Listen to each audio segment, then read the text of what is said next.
Bienvenue sur ma chaîne Titi Technique. Aujourd'hui, nous allons parler de recyclage sur l'eau chaude.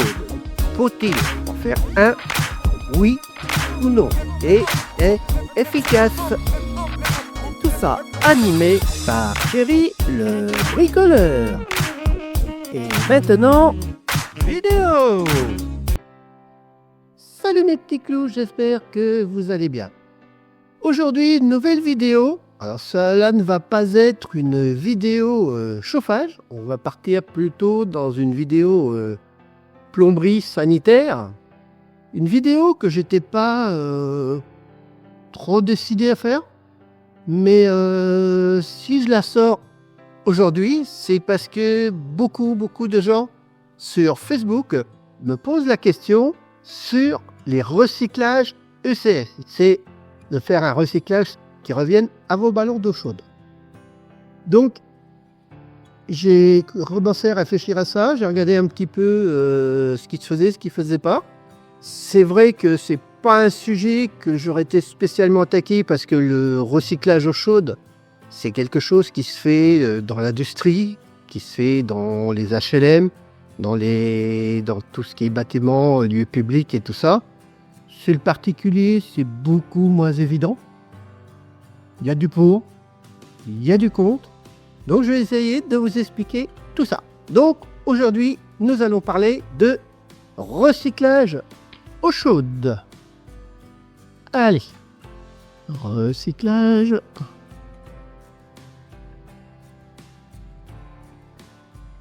eau chaude,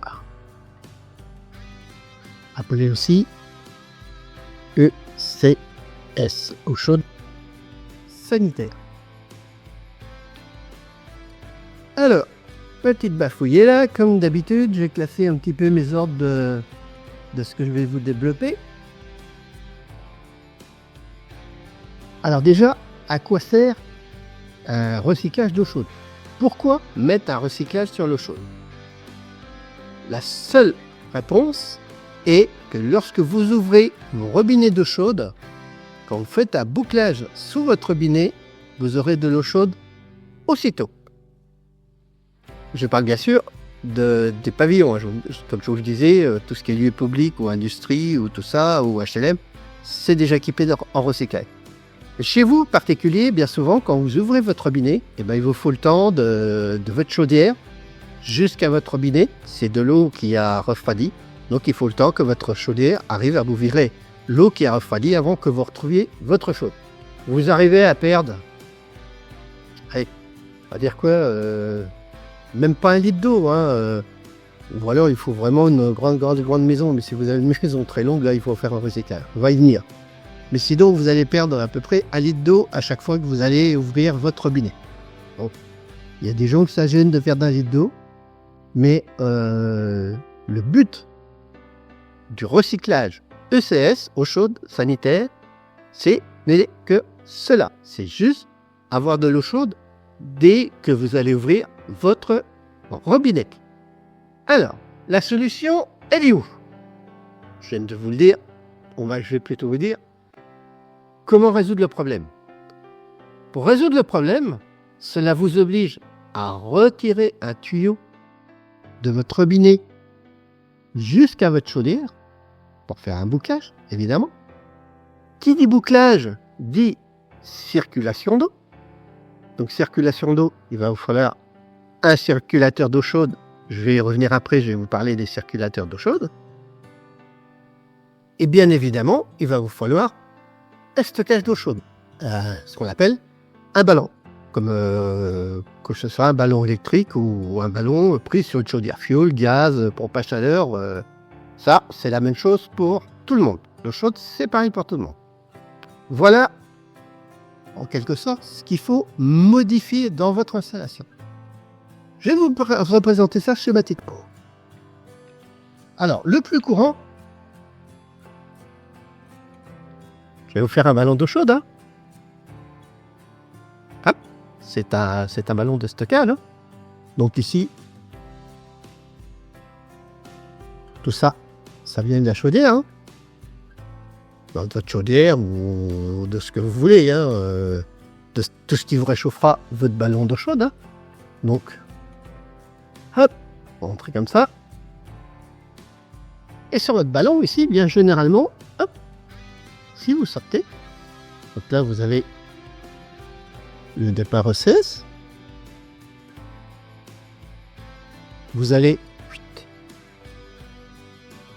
à votre robinet. Regardez, je vais vous faire un beau robinet. Et pour faire un recyclage d'eau chaude, ben vous allez continuer ici votre tuyau. Vous allez le ramener vers votre ballon. Vous allez mettre ici une pompe qui va pousser dans ce sens-là, évidemment. Ici, vous rajoutez une petite vanne, je vais vous expliquer pourquoi tout à l'heure. Il vous faut impérativement, je vais vous le détailler, un clapet anti-retour, symbole du clapet anti-retour, hop. Ici, vous avez votre arrivée d'eau froide, évidemment, avec votre groupe de sécurité. Alors, dans le groupe de sécurité, ce que j'appelle le groupe de sécurité, c'est les groupes que vous retrouvez sous les ballons électriques, hein, où vous avez la soupape qui crache quand votre ballon monte trop en pression. Et sachez qu'à l'intérieur, vous avez aussi ce qu'on appelle un clapet anti-retour. Donc lui, il a les deux. Hein. Donc sécurité, il fait soupape et clapet. Hein. Clapet anti-retour. Hein. C'est-à-dire que quand vous poussez de l'eau froide, elle peut pas revenir dans ce sens-là. Hein. Et alors, je vais vous le ramener ici. Voilà. Mon eau chaude. Je vais vous expliquer tout ça, je vous détaille tout ça. Et pourquoi j'ai fait comme ça. Et bien souvent, sur tout ce qui est ballon, vous avez ici une prise, ballon d'eau chaude, hein. Vous avez une prise pour ramener les recyclages. Moi, les recyclages, je les préfère ici. On va y aller. Comment est-ce que ça marche déjà? Ici, vous avez votre chaudière, donc votre chaudière, c'est, on va dire, votre échangeur d'eau chaude de chaudière. Hein. On va le dessiner comme ça. Hop. Qui vous pousse avec sa pompe ici, dans le ballon. Tout ça, c'est ce qu'on va appeler du primaire. Voilà. Chaudière, pompe à chaleur. Donc, votre primaire circule ici pour réchauffer votre eau ici dans votre ballon. Vous ici, quand vous tirez votre robinet, quand vous ouvrez votre robinet d'eau chaude, obligatoirement, vous allez faire rentrer de l'eau froide. Hein. Vous arrivez comme ça. Vous allez rentrer dans votre ballon ici, que vous allez chauffer. Je vais vous donner les températures tout à l'heure. Hein. Donc, votre ballon que vous avez chauffé ici, quand vous ouvrez votre robinet, qu'est-ce qui se passe? Votre eau froide traverse votre ballon. Vous avez une réserve d'eau ici, on va dire entre 50 et 55 degrés. Je vous détaillerai pourquoi les 50 et 55 degrés tout à l'heure. Donc, ici, vous arrivez en eau froide, bien sûr. Et là, vous sortez en eau chaude. Donc, vous sortez en 50 ou 55 degrés. Vous ouvrez votre robinet, vous chassez, vous prenez de l'eau ici. Quand vous êtes sur un circuit normal, évidemment, vous n'avez pas ça. Vous fermez votre robinet. Même si vous avez un ballon de stockage, hein, je peux vous fermer votre robinet. Vous êtes un bout de temps sans tirer. Tout ça, cette partie-là refroidit. Donc, à quoi sert le bouclage? Eh bien, le bouclage, vous voyez, hop, passe ici, sous le robinet. Donc là, l'intérêt de l'eau, on va dire à 55 degrés. Eh ben, on continue à faire circuler l'eau à 55 degrés ici, grâce à la pompe ici, au circulateur, hein, qui vous pousse, évidemment, votre eau comme ça. Hein. On circule, on est bien d'accord dans ce sens-là. Donc votre circulateur, lui, il vous aspire l'eau dans votre ballon d'eau chaude. Ici, je mets une vanne. Alors mettez-la, la vanne. C'est pas le prix que coûte un piquage et une petite vanne. Mettez une toute petite vanne en 12-17. Mettez-la. Je vous explique pourquoi. Moi, c'est ce que j'appelle une vanne de purge. Le problème, c'est que quand vous allez remplir votre installation d'eau, si vous avez un point haut ici, vous allez tirer de l'eau, et ici, il va vous rester de l'air. Vous avez un clapet intertour, vous n'enverrez pas d'eau par là, hein. On est bien d'accord. Hein. Vous ne pouvez pas prendre d'eau par là. Si vous avez un petit peu d'air qui coince ici, ça, on voit beaucoup ça dans les HLM, sur les colonnes montantes dans les HLM, quand les gens font des travaux, ils vident des installations. Là, hop, vous montez, comme ça. Hop, vous avez le dernier robinet qui est là. Et vous redescendez avec votre pompe recyclage ici. Bon, je schématise, hein, mais en gros, c'est ça.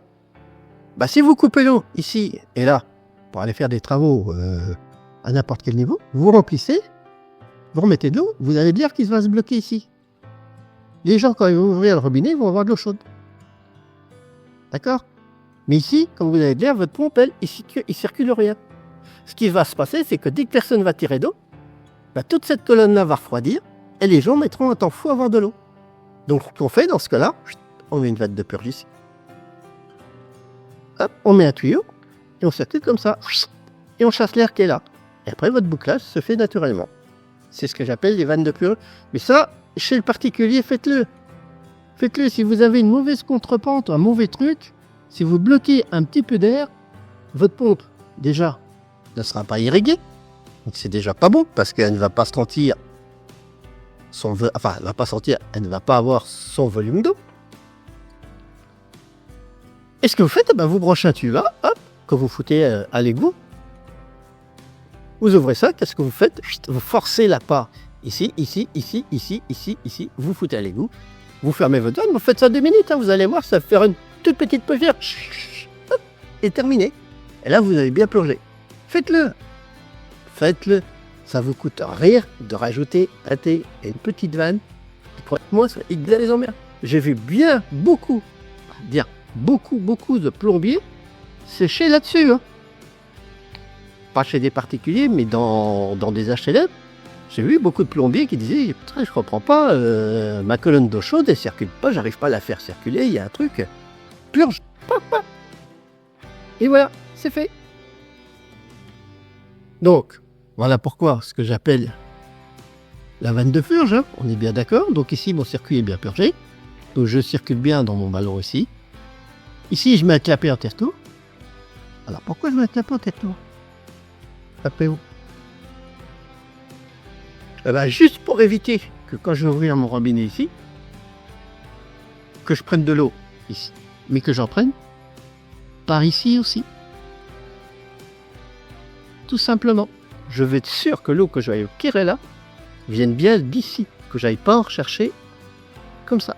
Si vous ne mettez pas de clapet anti-retour ici, c'est le problème qu'il y a beaucoup avec les... Je ferai une vidéo là-dessus sur tout ce qui est les mitigeurs de douche et tout ça, qui vous renvoient de l'eau chaude, pas de l'eau froide dans l'eau chaude et tout.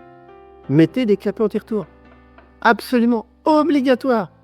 Obligatoire le clapet anti-retour après la pompe. Il ne faut absolument pas que vous alliez chercher de l'eau ici. Si vous allez chercher de l'eau ici et que vous en prenez là, ici au lieu d'avoir 50 degrés, vous allez peut-être avoir 45 degrés. Pourquoi? Parce que vous allez chercher 55 ici, et là aussi, en moyenne, de l'eau d'huile qui est à peu près, on va dire environ, à peu près 12 degrés. Si vous passez un tout petit peu d'eau à 12 degrés ici, vous cassez la tronche à vos 55 degrés, hein, ici. Donc, clapet anti-retour, c'est primordial. Voilà, chez un particulier, en gros, si vous voulez faire un recyclage d'eau chaude, comment il faut le faire? Alors, je vais vous montrer 3 autres façons de faire. Je vais garder ce schéma-là, hein, parce qu'on va servir de celui-là. Alors, vous avez les 3 façons. Sur 2 ou 3 niveaux, vous sortez de votre ballon d'eau chaude, vous montez, vous piquez vos robinets suivant le nombre d'étages où vous êtes. Hein. Et là, et vous recyclez. Si, je préfère la ramener ici sur l'eau froide. Pourquoi? Je vous fais le petit aparté tout de suite. Pourquoi je ramène toujours sur l'eau froide? Alors, c'est un retour professionnel parce qu'on a beaucoup Chez le particulier, on n'en entend pas beaucoup parler, mais dans tout ce qui est HLM, on en entend beaucoup parler. C'est protection contre la légionellose. On s'est aperçu que quand vous rameniez les piquages ici, au milieu, tout ce qui était le bas de votre ballon était froid. Vous chauffiez, bien sûr, le haut de votre ballon à 57, mais le bas était beaucoup plus froid. Et n'oubliez pas que la légionelle travaille à partir de à peu près 30 degrés. C'est là qu'elle commence à se multiplier, à se développer. Donc vous faisiez un recyclage ici, hein, vous êtes bien d'accord? Non, on n'était plus là, mais là on était là comme ça. Vous recycliez votre trou ici comme ça. Vous avez une partie qui n'était pas recyclée. Elle était recyclée que quand vous tiriez de l'eau chaude. Vous êtes un particulier, vous ne tirez pas beaucoup d'eau chaude. Donc le si peu d'eau froide que vous ramenez là, et ben ici, vous aviez développement de la légionelle. Donc nous, ce qu'on avait trouvé comme solution, on avait dit on supprime les recyclages, on supprime les bouclages d'eau chaude, et on les amène sur les pieds de ballon, ce qui vous fait toujours circuler tout votre ballon en 55. Vous n'avez plus de partie froide pour faire des développements de légionelle. Tout ça. La légionelle, je vais y revenir tout à l'heure. Donc c'est pour ça que moi personnellement, et je vous dis professionnellement, on l'a fait, hein, parce que nous on travaillait sur des ballons de stockage, sur des HLM qui étaient énormes. Hein. C'était plus des ballons de 5-6 litres. Hein. Et croyez-moi que quand on les démontait pour aller voir ce qui se passait, tout le fond, ça percevait que tout le fond, jusqu'à à peu près à moitié du recyclage ici, c'était que de la boue, que les dépôts et tout ce qu'il fallait pour faire un développement de léger. Donc c'est pour ça, privilégier sur l'eau froide, c'est beaucoup mieux, et là vous êtes sûr de votre coup. Donc je reviens à mes 3 façons. Donc ici, bon, bien sûr, évidemment, on a notre pompe qui est là. Hein. Donc la première façon, si vous êtes en étage, vous circulez comme ça, vous circulez comme ça, vous circulez comme ça, vous faites une boucle descendante, vous circulez comme ça, et vous piquez vos robinets au passage. Si vous avez une maison de 2 ou 3 étages. Bon, il vous restera que la petite partie là, qui ne sera pas recyclée. Mais ça va être, ça va être quoi? Ça va être 1 mètre de tuyau, quoi. Donc c'est pas ça qui va vous gêner le plus. Donc là, on est sur 2 ou 3 niveaux. Alors après, vous avez une deuxième solution. C'est de recycler à chaque niveau.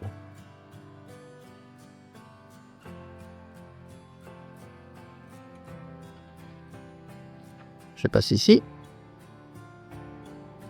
Hop. Faites ça. Vous faites ça. Et vous faites un recyclage à chaque fois. Ça déjà, c'est pas mal. Et vous avez déjà doublé votre tuyau ici de recyclage, et il vous faut ramener encore du tuyau. Donc là, vous commencez à monter dans des grandes, même je dirais, entre guillemets, des très grandes longueurs de tuyaux, hein, même chez un particulier. Hein. Imaginez un peu la tuyauterie, déjà, il faut que vous repassiez celle-là. Il faut que vous repassiez à chaque évier pour aller rechercher votre tuyau de retour.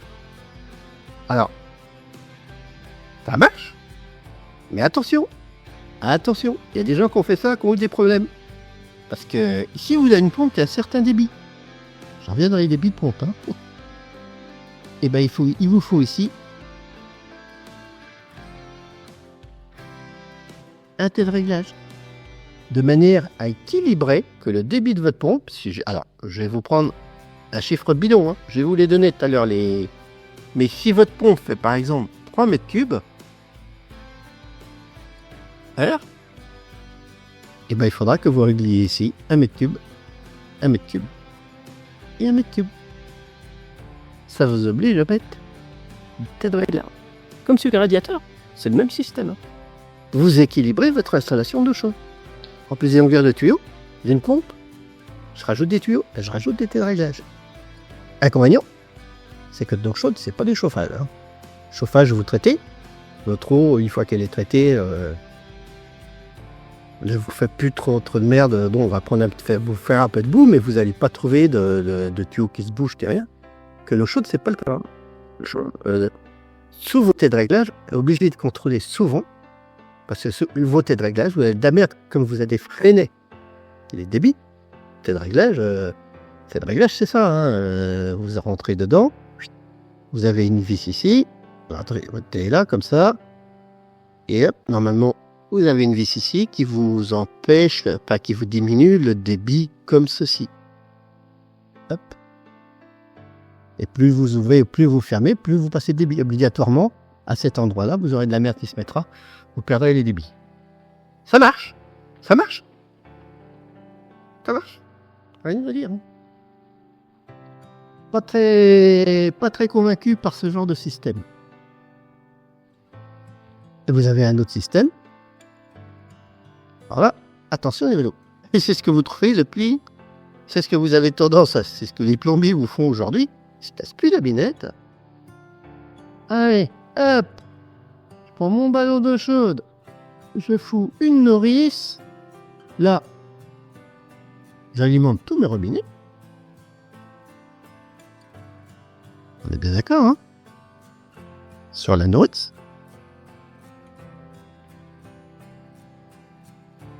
Et ici, allez, hop, soyons fous. 2, 3 recyclages, je remets une nourrice ici. Et là, je vous fous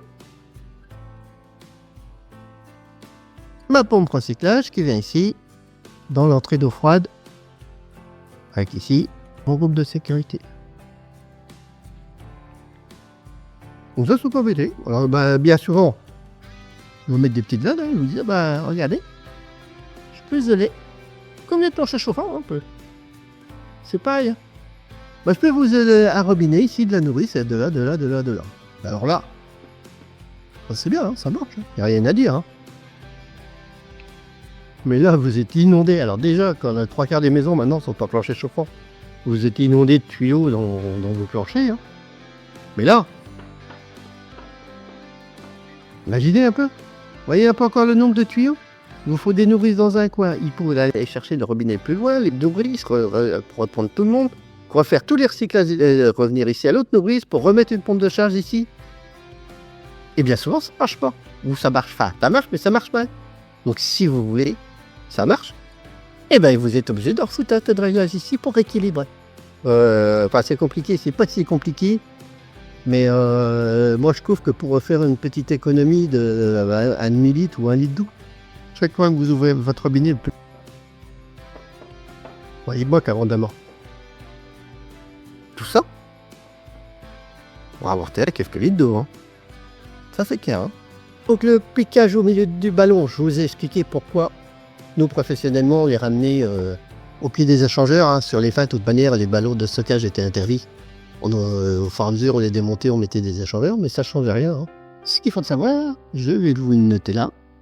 Il faut que votre robinet, au minimum, voilà, il faut que vous soyez supérieur ou égal à 20 litres secondes. Vous n'avez pas le droit de descendre en dessous. C'est des normes. Attention, il y a des normes hein, sur les recyclages. Hein. Il y a un paquet de normes. Hein. Alors, ce qu'il faut faire, si vous avez plusieurs robinets, vous faites votre recyclage sur votre robinet le plus loin. Si vous en avez un qui est un petit peu moins loin, ici, vous piquez votre robinet en passant. Hein. Généralement, les plomberies, toutes les tuyauteries de plomberie, ça suit. Hein.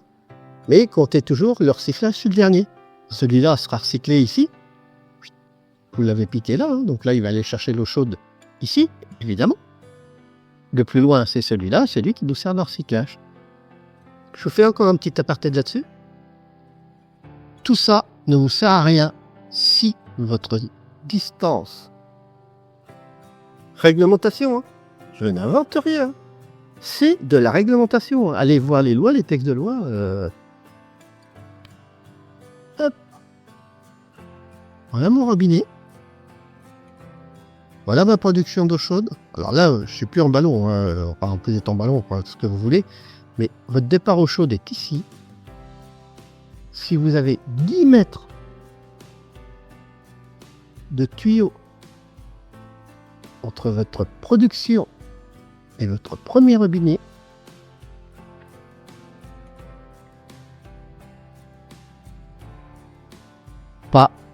recyclage. Cela vous sert à rien du tout. Le si peu d'eau que vous aurez ici, tiens, on dira quand vous avez plus d'eau chaude, bien sûr, hein. Mais le si peu d'eau que vous avez ici ne vaut pas le coup d'investir pour tout ça. Vous ne gagnerez absolument rien. Donc, on vous dit, dans la législation, attention qu'il n'y ait pas une législation obligatoire. Les recyclages d'eau chaude chez le particulier n'est pas obligatoire. Mais on vous dit quand même que 10 mètres de tuyau entre votre chaudière, par votre production d'eau chaude et votre premier robinet, pas besoin de recyclage. Ah, vous allez me dire, il est bien gentil ce pépère là. Il parle d'un primaire, d'une chaudière, d'une pompe à chaleur. Et si j'ai un ballon électrique? Et si vous avez un ballon électrique? Comment ça marche un ballon électrique? Hop. Vos résistances sont ici. Vous avez votre entrée d'eau froide qui est ici. Votre sortie d'eau chaude qui est ici. On va mettre l'eau chaude ici. Hein. Et on va mettre l'eau froide là. Vos résistances ici. Et ça marche. Prenez votre chaude. Vous alimentez votre robinet. Vous mettez votre pompe.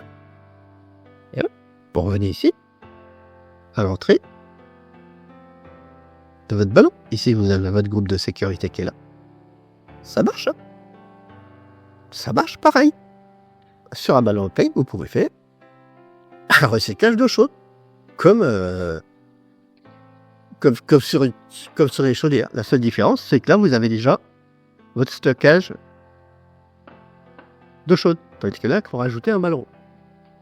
Donc sur un ballon électrique, vous pouvez faire un recyclage d'eau chaude. Donc tout ce que je viens de vous montrer, en plus, bah dites-vous bien que ça, sur du neuf, c'est relativement, je vous dirais, c'est facile à exécuter si vous décidez de faire ça. Parce que dans du neuf, il suffit de tirer les tuyaux, derrière les cloisons, dans les sols. Enfin bref, tout ça c'est. Quand vous faites de la réno, bah, c'est plus compliqué. Parce que quand vous achetez une maison, les 3/4 du temps, la plomberie est déjà passée. Les murs sont faits, sont isolés. Les planchers, ou même si vous êtes en radiateur, ou planchers sont faits, tout est fait. Comment vous repassez tous ces tuyaux-là? L'investissement n'est plus le même là. Attention, hein, là, il faut redéfoncer les murs pour repasser un tuyau d'eau chaude qui retourne à vos robinets.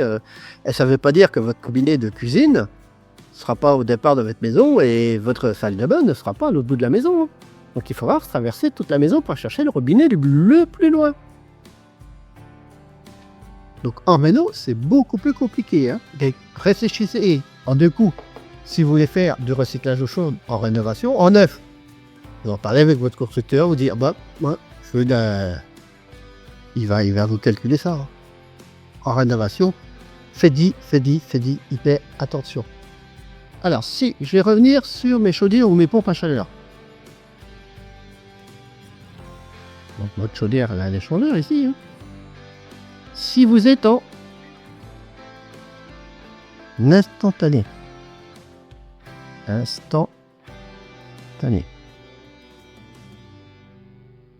Voilà. Ce qu'on appelle l'eau chaude instantanée. Vous rentrez votre eau froide dedans, dans votre échangeur, hein, carrément dans votre chaudière ou dans votre, enfin non, dans les pompes à chaleur et dans de réserve. Mais bon, là plus chaudière gaz, hein, je parlerai. Si vous êtes en instantané, vous rentrez, vous passez dans votre échangeur d'eau chaude, hein, tac, l'échangeur, et ici vous avez votre boiler, hein, bien sûr, qui vous chauffe ici votre échangeur, et vous avez votre robinet qui est là. Si vous êtes en instantané, c'est pas la peine de faire du recyclage. Ça vous donne quoi? Vous n'avez pas de réserve. Vous allez faire tourner de l'eau ici, même si vous le faites, dans un tout petit échangeur qui n'a aucune contenance. Qu'est-ce qu'il y a comme contenance d'eau dans un échangeur 2 litres, 3 litres d'eau. Vous allez faire réchauffer 3 litres d'eau. Il ne va rien se passer. Hein. Donc, si vous avez fait 10 gars, regardez avant de vous lancer à faire un recyclage en instantané. Pas de recyclage.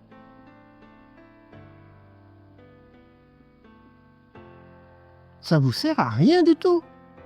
Absolument à rien. Vous avez plutôt esquinté votre échangeur plutôt qu'autre chose, hein, parce que vous allez faire tourner sans arrêt avec de l'eau chaude. Hein. Lui, il va récupérer tout le temps, n'oubliez pas tout ça. Hein.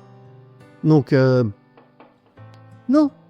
Et là, pour chauffer, je vous dis, en moyenne, vous devez avoir à peu près 2 litres d'eau. Hein, il faudra regarder les capacités des échangeurs. Et si vous avez 2 litres d'eau, ici, vous chauffez 2 litres d'eau, ça vous sert à rien du tout. Que dalle. Donc, sur une chaudière instantanée, pas de recyclage d'eau chaude. Ça, vous cassez pas le derrière avec ça. Vous ferez plus des conneries que de faire du bien. Alors après, vous avez des chaudières, ce qu'on appelle des semi-instantanés. Hein. On a toujours notre brûleur qui est là. Hein, qui est là. Vous avez, alors on vous met une petite réserve d'eau hein, dans le chaudière semi-instantané, ça doit faire à peu près 5 litres. Hein. Donc votre brûleur est là. Hein. Et votre échangeur est là ici. Vous rentrez votre eau froide. Vous sortez votre chaude, votre robinet.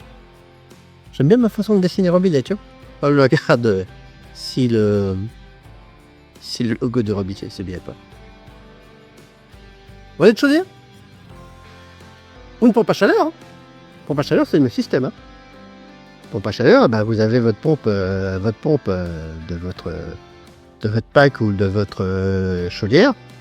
Suivant quand vous êtes en demande d'eau chaude, hop, ici, tirez au chaussard. Ben là, vous pouvez le faire. Hein.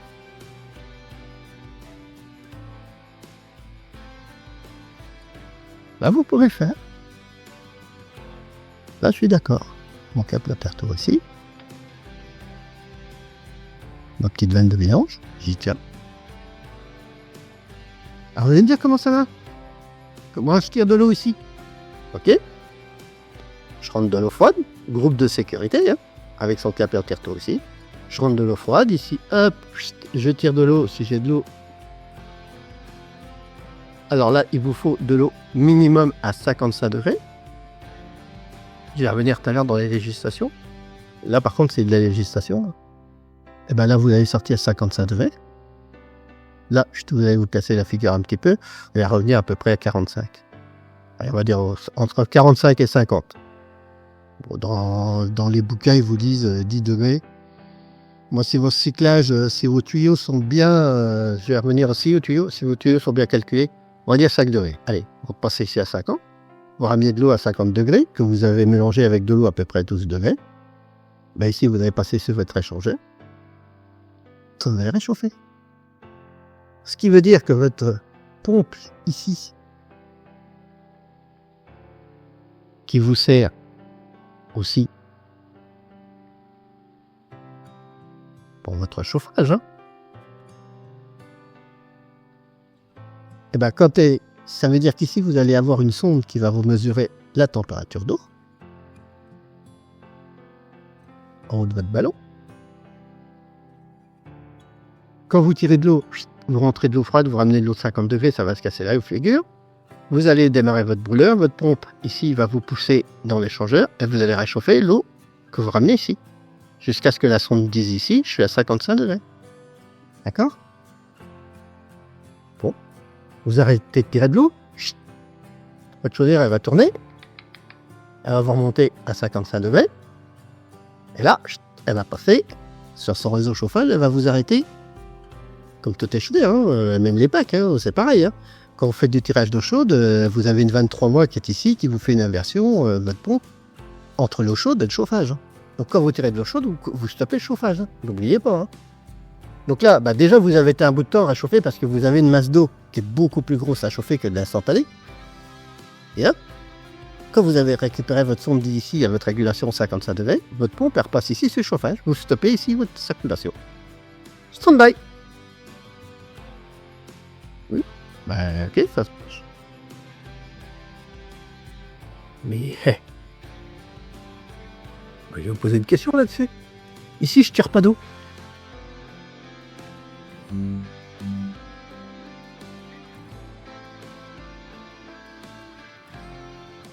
Là, on va mettre des tuyaux. On est bien d'accord. Mais ici, j'ai bien des pertes. Ici aussi. Donc, à force de tourner, vos 55 degrés ici vont se casser la figure. Ce qui veut dire que même si vous ne tirez pas d'eau chaude, il y a un moment, votre régulation, si par exemple elle est réglée à 55 et elle redémarrait par exemple à 52, ben vous allez vous casser la figure, même sans tirer d'eau chaude. Votre ballon va descendre à 52, qu'est-ce qui va se passer? 52. 23 voix, je repasse ma pompe sur mes échangeurs et je réchauffe de l'eau. Vous êtes bien d'accord avec moi? Mais là, vous avez réchauffé de l'eau pour toi puisque vous savez. Vous n'avez pas tiré, vous n'avez rien tiré. Là, vous avez tiré du gaz, du fioul ou de l'électricité. Hein. Pour rien.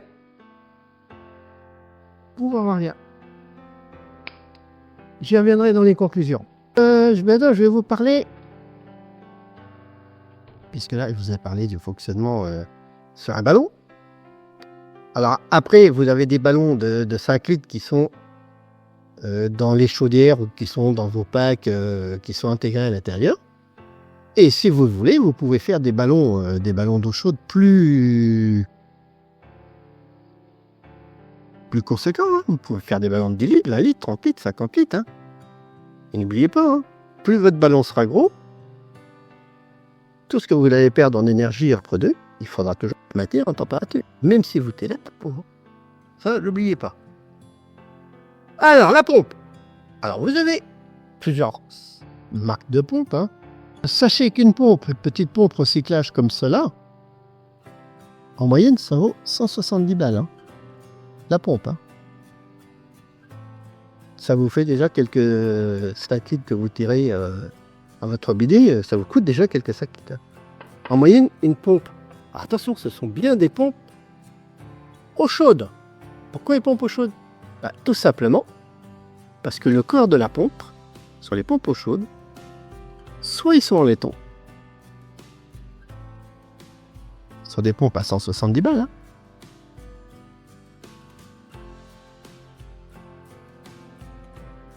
Ça, vous trouverez ça plus dans l'industrie, soit elles sont en bronze. Croyez-moi qu'en bronze, c'est plus des pompes à 170 balles. Pourquoi du laiton du bronze?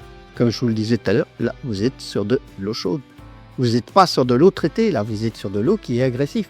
Votre pH sera réglé 7,5 à peu près par votre distributeur d'eau. Si vous mettez un adoucisseur pour enlever du plaquet, vous avez très bien, mais vous êtes quand même sur une eau qui est pleine de minéraux, qui est pleine de saloperies. Hein. Donc tout ça, n'oubliez pas que c'est des frottements. L'eau, l'affrottement avec du sable, du gravier, tout ce que vous voulez, ça vous fait tatouer les mouilles. Croyez-moi qu'une pompe chauffage, avec un corps en fonte, elle ne tiendrait pas longtemps. Hein. Alors n'allez pas mettre une pompe chauffage là. En plus, ça n'a pas les mêmes débits, ça n'a pas les mêmes hauteurs manométriques. Hein. Et ça, vous bousillez le corps en 5 minutes. Hein. Donc il vous faut quelque chose qui tienne à l'abrasion et qui tienne à la corrosion. Le laiton ou le bronze. Maintenant, vous allez me dire, t'es bien gentil mon pépère, mais comment je la fais fonctionner? Si vous avez des remarques ou des questions, ou que vous ayez besoin de plus d'explications, vous avez ma boîte Hotclock pour me parler. Je vous ai mis le lien en dessous. Sinon, vous pouvez me suivre sur mes réseaux sociaux.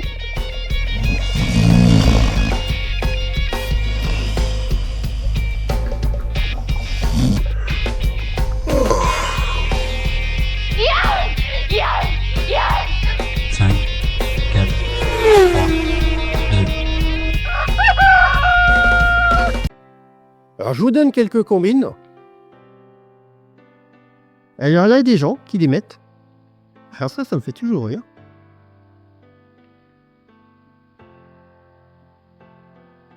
Sur l'interrupteur de la salle de bain.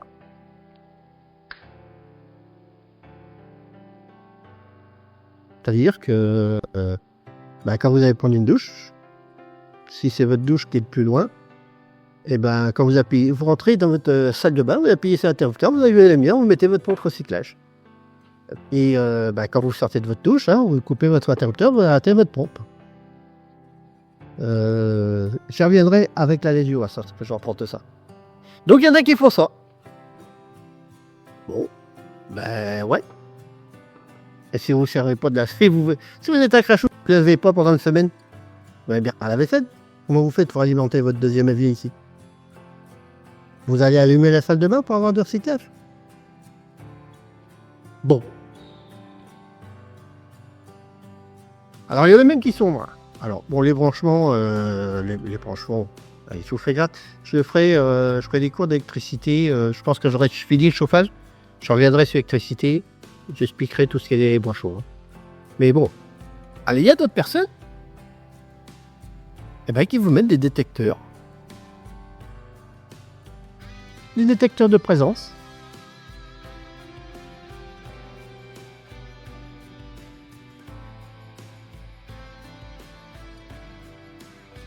Je rentre dans ma pièce, j'ai un détecteur. Vous savez, comme les détecteurs, vous mettez dehors avec vos lumières quand vous voulez vous éclairer le soir. Je passe, ça s'allume tout seul, je m'en vais. Puis ça reste pendant 2 minutes allumé, ça s'éteint tout seul. Vous voyez des gens qui ont branché des pompes. C'est des détecteurs. Je rentre dans ma salle de bain, je prends un petit pépé, j'allume ma pompe, je fais mon recyclage. Et puis c'est temporisé tant de temps, donc mon recyclage. Puis comme vous avez ouvert le robinet, à la rigueur, vous n'avez plus besoin de recyclage, puisque vous êtes là en train de tirer. Donc, détecteur de présence, temporisé.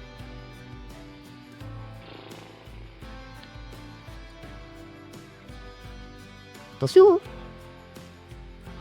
J'ai plein d'artisans qui montent ces conneries-là, Allez voir sur les réseaux sociaux, vous allez voir. Et il y en a même qui sont plus viciés que ça encore. Ils disent, moi je vais chercher. Hop. Le 220 et je mets un poussoir temporisé.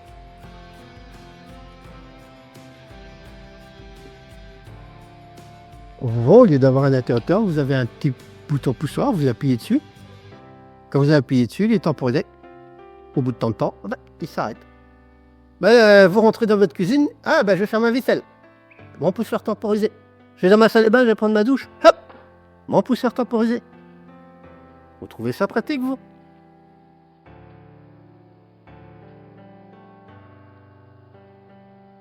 Vous savez pourquoi on vous vend tous ces conneries-là? Parce qu'on vous dit, oui, je vous fais du recyclage, mais attention, le recyclage, ça coûte de l'énergie. Donc quand vous ne servez pas d'eau chaude, j'arrête ma pompe. J'ai trouvé un système pour arrêter ma pompe. Moi, je trouve déjà ça pas pratique. Il veut hyper chiant. Et là, vous avez arrêté votre pompe. Mais quand vous arrêtez votre pompe, qu'est-ce que vous avez fait? Vous revenez à une installation normale. Dès que vous allez tirer de l'eau, vous allez démarrer votre pompe, ok? Il va bien falloir réchauffer tout ça. Vous croyez qu'ici, vous n'allez pas avoir vos 1000 litres d'eau froide? Vous en êtes persuadé? Pour moi, Pour du tout. Le temps que votre pompe démarre ici, quand vous avez appuyé sur votre poussoir, votre détecteur, vous avez votre interrupteur, vous allumez la lumière pour avoir de l'eau chaude. Ça, c'est pas mal, allumer la lumière pour avoir de l'eau chaude. Le temps que vous réchauffiez tout ça, n'oubliez pas, quand vous faites des recyclages, c'est parce que vous êtes loin de votre production. Plus vous serez loin, et plus votre pompe ici, elle n'a pas un gros débit. Plus votre pompe, elle va mettre de temps à recycler ça. Donc, je vous dis, regardez sur les réseaux sociaux, il y a beaucoup de gens qui se vendent de ça. J'ai même vu des artisans. J'ai même vu des artisans se vanter de ça. Allez, no comment. No comment. Vous avez gagné quoi? Une installation beaucoup plus compliqué. Et donc on le fait avec ces conneries-là. Vous n'avez rien gagné, puisque vous avez arrêté votre pompe. On va donc rester sur notre système ici. Donc j'espère que la première chose que vous avez bien compris, c'est que pour moi, une pompe ici de charge, vous la laissez tourner. Vous allez bouffer d'énergie ici, c'est clair, à maintenir ça si vous ne tirez pas d'eau. Mais l'énergie, vous allez la récupérer quand ici, plutôt mettre des interrupteurs où il faudra réchauffer tout ça. Bon, c'est pas un gros débit, maintenez-la, maintenez-la. C'est pas ce que consomme une pompe aujourd'hui.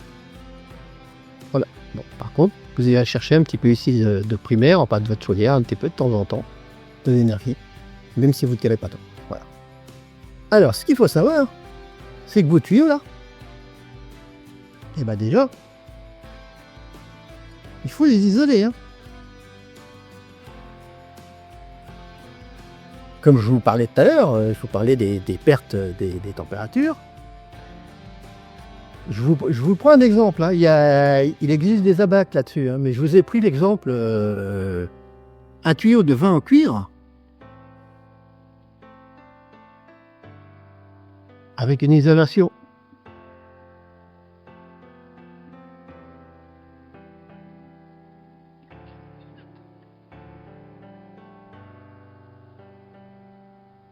Ah là là, regardez bien. Hein. Vert.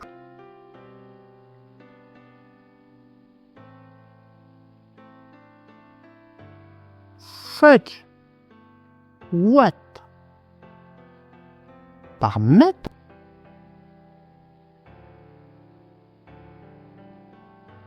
à 60 degrés. Hein.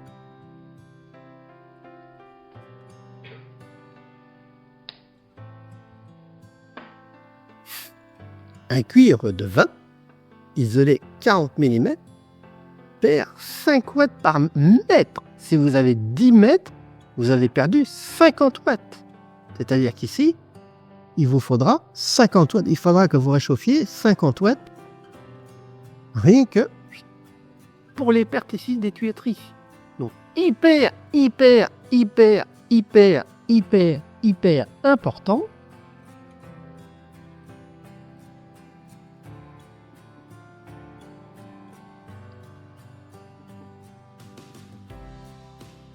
L'isolation. Hein. Beaucoup de gens qui passent les tuyauteries dans les sols qui disent oh, dans le sol ça va pas perdre grand chose, ou si derrière un mur on le voit pas, ça va pas perdre grand chose. Ne croyez pas ce cas. Hein. Ne croyez pas surtout ça. Donc attention à votre isolation. N'oubliez pas que là on mange. C'est des températures entre 55 et 60 degrés. Vous imaginez, dans l'autre sol, un tuyau d'eau chaude qui passe à 60 degrés, si vous ne l'isolez pas. Vous voyez un peu le plancher chauffant que vous faites là? Imaginez. Plancher chauffant, hein. Un plancher chauffant à 60 degrés. Hein. On est moins regardant, je ne vais pas dire moins regardant, mais sur du chauffage, vous êtes sur des circuits régulés, vous marchez entre 30 et 40 degrés. Vous avez moins de déperdition parce que vous chauffez moins fort, mais là, vous êtes à 55-60 degrés. Hein. Si vous passez derrière vos cloisons, que vous ne calorifugez pas, vous allez chauffer l'air derrière vos cloisons. Hein. Ça, c'est clair. Hein. Donc, attention. N'oubliez pas, 20 mètres de cuivre isolé à 40 mm à 60 degrés, vers pas perdre 5 watts au mètre. Hein. C'est énorme. Énorme. Alors n'allez surtout pas lui donner une occasion de perdre encore plus. Hein. Maintenant que je vous ai parlé des pertes, je vais vous parler des vitesses d'eau.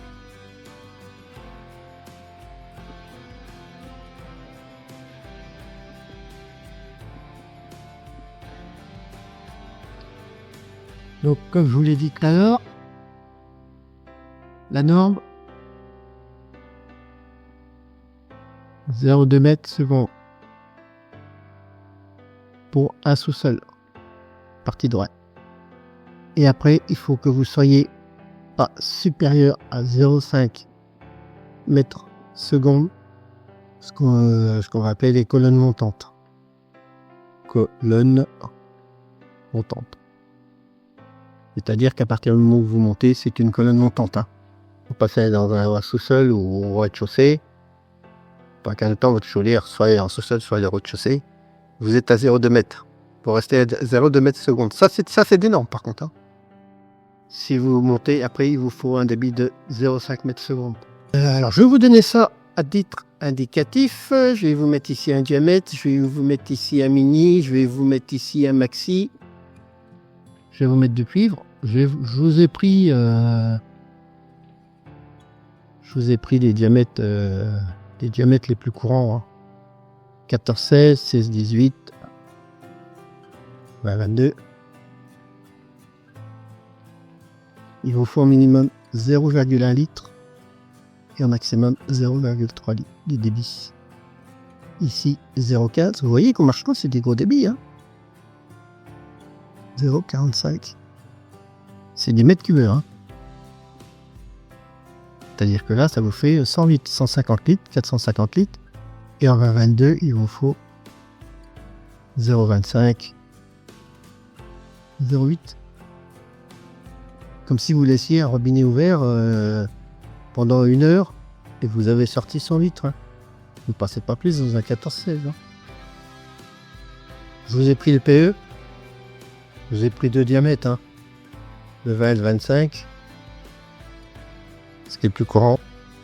Mini 0,15. Maxi 0,4. Et c'est le 5. Le 25, excusez-moi. 0,2. 0,64.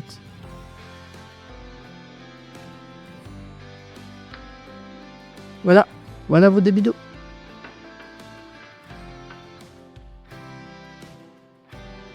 Oui, débits d'eau. Ça, c'est énorme, hein. Attention. Là, c'est plus.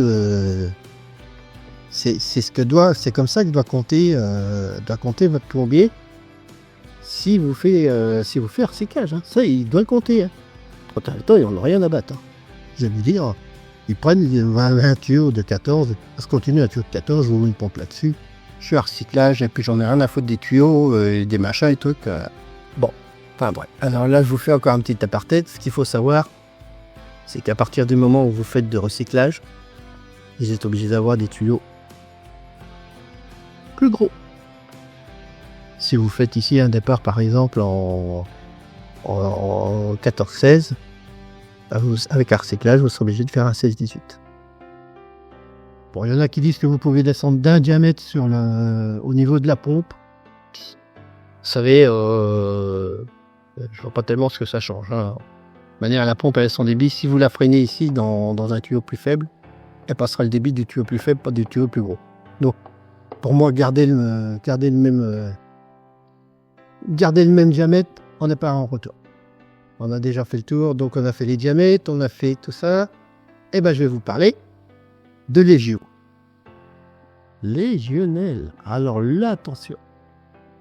Prenez vos stylos, allez-y. Là, ça va y aller, les critiques, ça va y aller. Ce qu'il faut savoir, la légionnelle, elle est dans l'eau froide. C'est ce qu'on appelle la Legionella. En très petite quantité.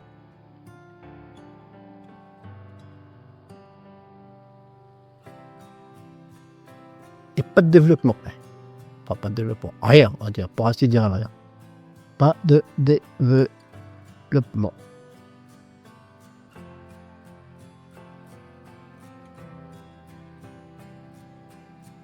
L'eau froide, on considère toujours à peu près 12 degrés. Hein. Quand vous arrivez à entre 25 et 30 degrés, et Chanel, là vous faites du développement.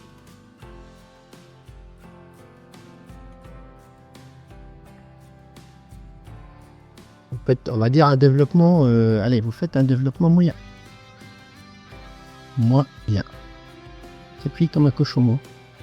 Quand vous êtes entre 30 et 50, vous êtes toujours émotionnel.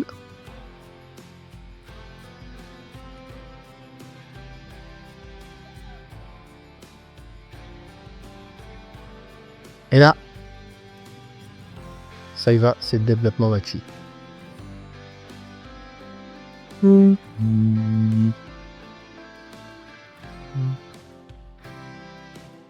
Alors, il y en a qui vous disent, ouais, des bras morts, vous circulez, gna gna gna, gna gna gna, gna gna gna, gna gna, tout ce que vous voulez. La légionnaire, je sais de quoi te parle. Hein. J'ai eu des cas, des personnes sur des HLM qu'on avait attrapé. Ça m'est arrivé 2 fois dans ma vie, 2 bâtiments. Les gens qui ont été hospitalisés pour ça. Bon, ça reviendra peut-être sur le sujet, mais bon, ça a été des cas spéciaux. Et bon, enfin bref, je sais quoi de cause. Je l'ai combattu. Et moi, je l'ai combattu. Alors, n'est pas me dire, les bras morts, oui, si vous avez un bras mort qui est là, par exemple, vous avez un tuyau qui est là, vous l'avez coupé et puis vous l'avez soudé là. Effectivement, la légionnaire, elle va venir ici. Si vous êtes à 55, ici, vous allez avoir un bout de tuyau qui va être à 30. Ici, ça va développer au maximum. Ok, là, vous en faites. Je veux bien. La circulation, me dit la circulation, la chasse. Eh bien, ici, elle est tuée. Non, non, non, non, non. La légionnaire, ça s'accroche dans les tuyaux. Hein. Ça s'accroche dans les tuyaux. Si vous avez un raccord, bien souvent, quand vous serrez 2 raccords, bien souvent, maintenant, vous avez des joints en caoutchouc qui sont comme ça. Hop, c'est votre tuyau comme ça. Et vous passez là dans votre joint en caoutchouc. Dans votre joint en caoutchouc, à l'intérieur, il a tendance à dépasser. Si vous circulez comme ça, votre légionnaire, elle va arriver. Ici, elle va être dans un endroit rapide, elle va moins accrocher. Mais croyez-moi qu'ici, elle va se mettre à l'abri derrière le petit bout de caoutchouc ici qui dépasse. Et là, vous en avez un maximum. Même en circulant. Vous imaginez le nombre de raccords? Là, regardez. Ici, 2 raccords, un coude. Là, j'ai un petit bras mort. Donc, ici, la vanne, vous la mettez le plus près possible du tuyau. Ici, ici, vous avez tout un tas de raccords pour aller sous les éviers et tout. Donc, la légio, vous en avez. Même en circulant, il n'y a pas de légionnaire que dans les bras morts. Je vous le disais tout à l'heure. On a retrouvé, on supprimé les ballons de stockage eau chaude, on passait en échangeur instantané sur du public ou sur de l'HLM. Parce que là, même en circulant toujours dans un ballon qui était à 55 degrés, dans le bas, c'était plus froid. Et ici, on faisait du développement, on trouvait de la boue et de la légio. Donc arrêtez les conneries avec la légio. Elle s'attrape comment la légio? C'est une bonne question. Allez, une question intelligente. Parce que j'ai beaucoup de gens qui critiquent, je vois beaucoup de critiques là-dessus. J'ai répondu déjà un coup ou 2 sur Facebook sur la légionnaire. Je me suis fait allumer. Bon, pas ça lui fait ça. Elle s'attrape comment la légio? Pourquoi dans l'eau froide on ne la ferait pas? Parce que vous pouvez le laver. Aucun risque. Ça passe dans le tube digestif, ça passe dans les intestins, votre corps, il balaye. La légionelle, elle est dangereuse, ou le plus, c'est sous votre douche. Pourquoi sous votre douche? Parce que vous faites des micro-particules, vous faites de la vapeur, vous faites de la micro-particule d'eau. Et là, c'est là que, dans les poumons, et c'est là que vous respirez le plus quand vous avez de la légio, c'est là que vous faites le plus savoir, c'est sous votre douche. À votre vaisselle, si vous en avez, vous pouvez en attraper sur l'évaporation de l'eau. Pas parce que vous avez les mains dans l'eau. Si vous avez les mains dans l'eau, vous pouvez vous lécher les doigts autant que vous voulez. La légio, tube digestif, elle est morte. Vous faites votre vaisselle, vous avez un petit peu de vapeur qui sort, vous respirez d'un poumon. La légio, c'est un petit peu comme le Covid. S'il faut faire une comparaison, c'est un petit peu la même chose. La seule différence avec le Covid, c'est que quand vous avez le Covid, quand vous respirez et que vous soufflez, vous pouvez intoxiquer celui qui est à côté. La légio, quand elle est dans votre corps, vous ne pouvez pas intoxiquer personne. C'est la seule différence avec le Covid. Sinon, c'est la même saloperie. Ça vous prend par les poumons, ça vous empêche de respirer, et ça vous fait crever. Ça vous fait crever. Et la légio, vous la chopez le plus facilement sous les douches. Moi, j'ai fait souvent des prélèvements pour faire des contrôles de légio dans des bâtiments. Et on nous demandait toujours d'aller chercher les points les plus sensibles. Et on allait toujours chercher les douches. Donc, légio, Vous pouvez la boire autant que vous voulez. Votre chaude, vous pouvez la boire. Vous ne risquez rien, même si vous êtes hyper chargé en léo. Mais attention, pas par le nez. Alors sachez qu'il y a une norme. Je ne sais plus c'est combien de millions de... Voilà. Parce que c'est... Alors là, c'est de la chimie. Ouais. Les calatriers, il y a un minimum. Dans le froid, ils s'en foutent. Hein. Ils les laissent. Dans le froid, vous ne risquez rien. Donc pourquoi traiter hein. C'est vrai qu'à la rigueur, vous traitez avec du tube ultraviolet. À l'entrée à l'eau froide, vous l'avez tué. Après, vous n'avez pas d'eau chaude. Et ça, c'est pas encore... Ça, c'est pas encore un truc qui est actualisé. Enfin bref. Pour la légionnelle, maintenant que je vous ai expliqué, sachez qu'à 50 degrés, vous commencez à la tuer.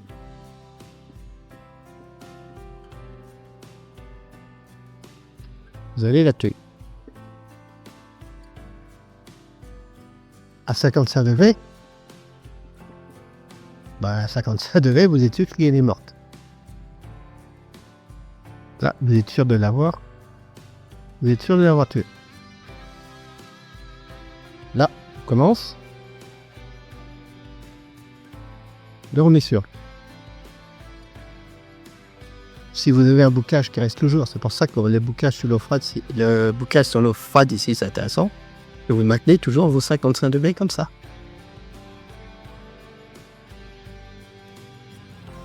Sur l'instantané, vous n'avez pas de réserve d'eau. Hein. J'ai une chaudière chez moi, chaudière à gaz, une chaudière à condensation. Je n'ai pas de chaude à condensation. Pour le chaudière à gaz, 50 degrés. Ça suffit. Je ne ferai pas de développement de l'édio. Si, tiens compte. Je mets la thé. J'ai pas de recyclage. Hein. J'ai pas tout. Hein. Je n'ai pas non plus de ballon. Hein. C'est carrément sur mon échangeur. Hein. Donc, carrette. Si vous êtes en recyclage, on vous dit qu'il faut que vous soyez, alors je vais marquer 55 degrés, il faut que vous soyez entre 60 et 55 degrés. C'est la température qu'on dit de mettre sur un ballon de stockage. Pourquoi 55 degrés? Parce que 55 degrés, vous la tuez. Et pourquoi 60 degrés? Parce que 60 degrés, c'est la température max qu'on vous autorise pour robinet, tout simplement.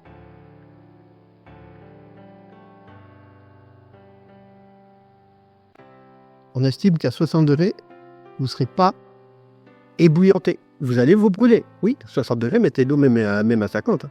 Mais mettez de l'eau, la main sous l'eau à 60 degrés, ça, vous allez sentir passer. Mais vous ne serez pas ébouillanté. Et la législation, ça c'est une législation, il y a une loi là-dessus. Il est interdit de dépasser 60 degrés dans les installations d'eau chaude sanitaire. Que ce soit public ou HEL. De dérogation.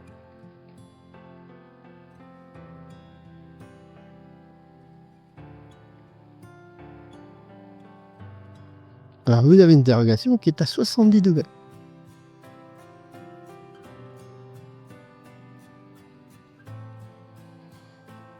Et c'est à quoi cette dérogation-là?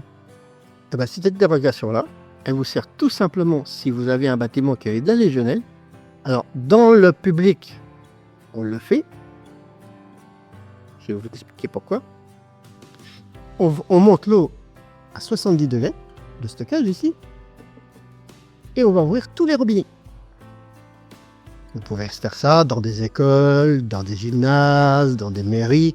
Vous présidez tout le monde, vous mettez des étiquettes, surtout pour vous servir des robinets. Vous montez votre eau à 70 degrés, vous faites circuler à 70 degrés pendant 4 heures. Je crois que c'est entre 2 et 4 heures. Oui, c'est entre 2 et 4 heures, vous faites circuler votre eau. Et vous allez au dernier robinet et vous faites des chasses à tous les robinets après à 70 degrés pour tuer la légion. Alors là, 0 légion. Hein. Là, vous avez tout baisé, hein, que ce soit ici, là, vous avez tué tout le monde. Mais elle est bien cette dérogation, mais pour les lieux publics.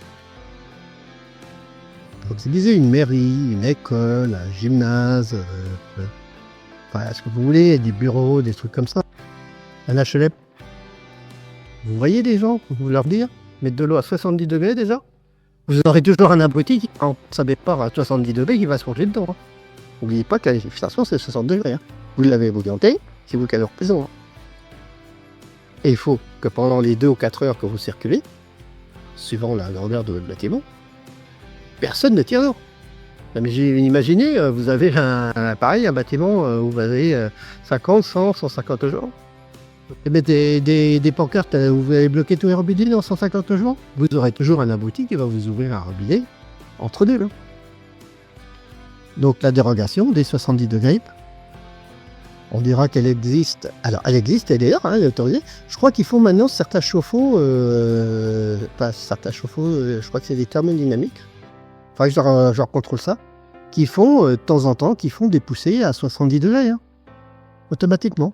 Il y a une horloge interne et tous les temps de jour et temps de temps qui fait une petite poussée à 70 degrés. N'allez pas foutre pas de dessous, parce que je vous garde qu'à 70 degrés, elle est bouillante. Donc ça, je vous dirais pour les lieux publics. Et bien sûr, comme dans tout ce qui est HLM, les lieux publics ou les industries, enfin, tous ces trucs-là, tous les trucs faciles à contrôler. Les HLM où c'est incontrôlable, ben, on n'appelle pas par les températures.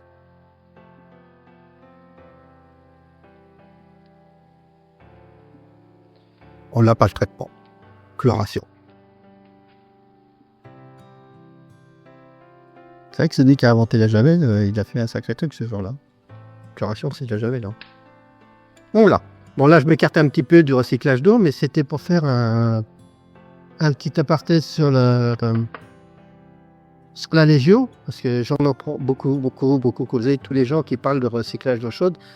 Alors là, dès que vous avez une personne qui pose la question sur est-ce que je dois mettre un recyclage d'eau chaude, comment ça marche, personne qui se renseigne. C'est ce que je fais un petit peu avec ma chaîne YouTube, je vous renseigne. Le problème, c'est que sur les réseaux sociaux, vous avez 50 abrutis derrière qui connaissent tout et qui vous répondent « Ouais, la Légio, t'es mort, c'est n'importe quoi, nanana, nanana, nanana, nanana. » Bon. Alors, je vais vous répondre à ça, moi. Je vais vous dire ce que j'en pense personnellement.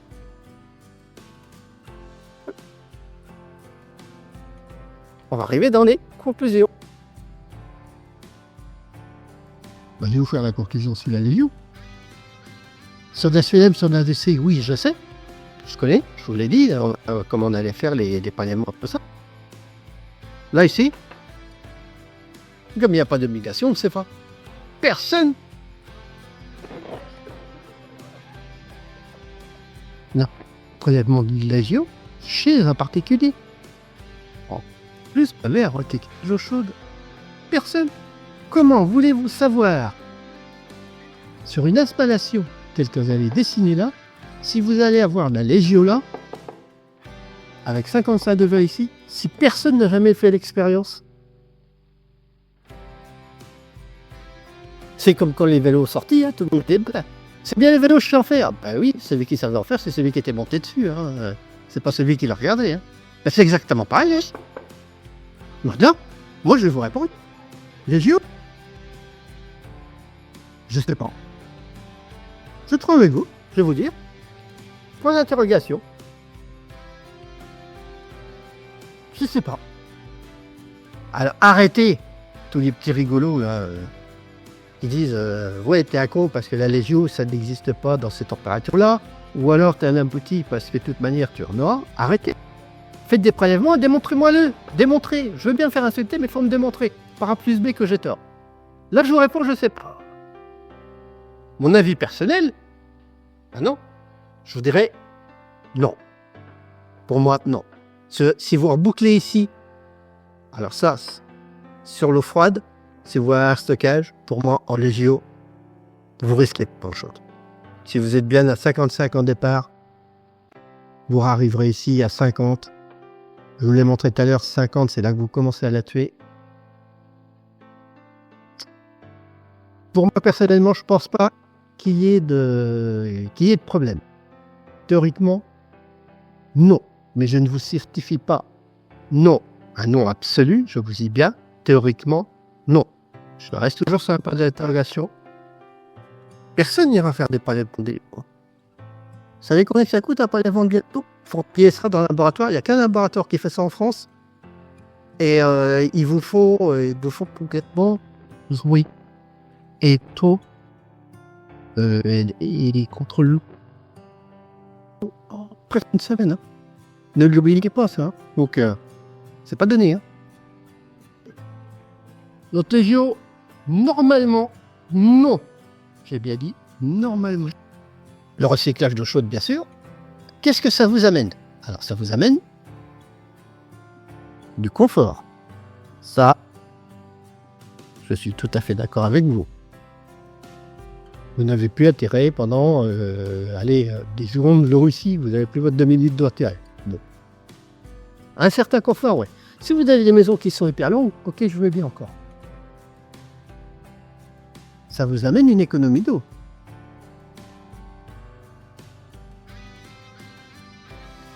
Ah oui. Vous me dites à chaque fois de vous tirer de l'eau, ici. Bon. Est-ce que c'est vraiment beaucoup de mètres cubes? Par contre, moi, ce que je vais vous parler, c'est du prix de l'énergie.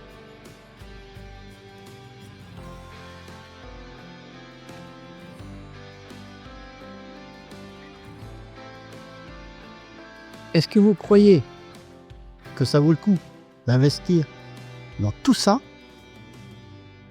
les tuyaux, la pompe, le stockage et tout ça, pour économiser, allez, on va dire 0,5 litres d'eau à chaque fois que vous ouvrez votre robinet, mais que pour maintenir cela ici, vous mettrez ou du gaz ou de l'élec. D'après vous, qui est le plus cher? Je sais que dans certaines régions, l'eau n'est pas donnée, hein, par contre. Qui est le plus... Je parle de cher. Alors, je parle de région. Qui est le plus cher? L'énergie? Ou l'eau? Même question qu'elle est bonne. Au prix du gaz, au prix de l'électricité aujourd'hui, est-ce que pour économiser ici, est-ce que vous avez bouffé un gaz en élec, vous allez avoir fait des économies? Ça pourrait se démontrer. Faudrait prendre un pavillon et faire le calcul sur un an, voir un petit peu, par exemple, prendre les consommations sur un an sans bouclage et puis prendre la consommation sur un an avec bouclage, faire les comparaisons. Mais bon, en particulier, personne ne s'amuse à faire ce genre de comparaison.